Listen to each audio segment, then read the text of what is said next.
La présidente du Parlement de RDC, Janine Mabunda, a été destituée par des députés qui l'accusaient d'avoir violé la Constitution et les règles parlementaires. Elle était en fonction depuis 1 an et 7 mois.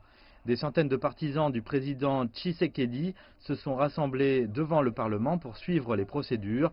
Des affrontements ont éclaté entre la police et certains des partisans qui ont tenté de forcer leur entrée au Parlement. Nous, les maires, disons que cela suffit. Janine Mabunda nous a vraiment fait honte dans la façon dont elle a dirigé les affaires au Parlement. Nous voulons qu'elle parte. Cette dame a été démise de ses fonctions. Qu'elle retourne dans sa cuisine pour faire à manger. Elle n'est pas apte à diriger notre Parlement. Son éviction intervient 4 jours après l'annonce par le président Tshisekedi de la fin de la coalition au pouvoir en proie à des querelles internes.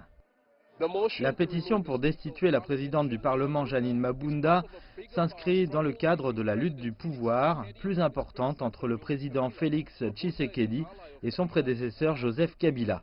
Mabunda est une alliée de Kabila et a été accusée d'empêcher les efforts du président pour faire passer les réformes au Parlement. L'an dernier, le président Tshisekedi a signé un accord de partage du pouvoir avec son prédécesseur Joseph Kabila après avoir échoué à obtenir la majorité au Parlement.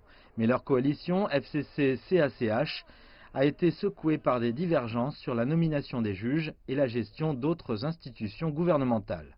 Quand vous allez dans notre Parlement, vous constatez que la plupart des députés appartiennent à l'alliance FCC de Joseph Kabila.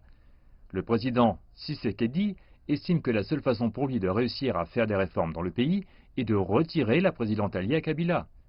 Une fois qu'il le fera, il pourra remplacer le Premier ministre qui est aussi du côté de Kabila. Mardi, des affrontements ont éclaté entre des députés alliés au président Tshisekedi et leurs rivaux du camp de Joseph Kabila après le dépôt de la pétition pour le départ de la présidente.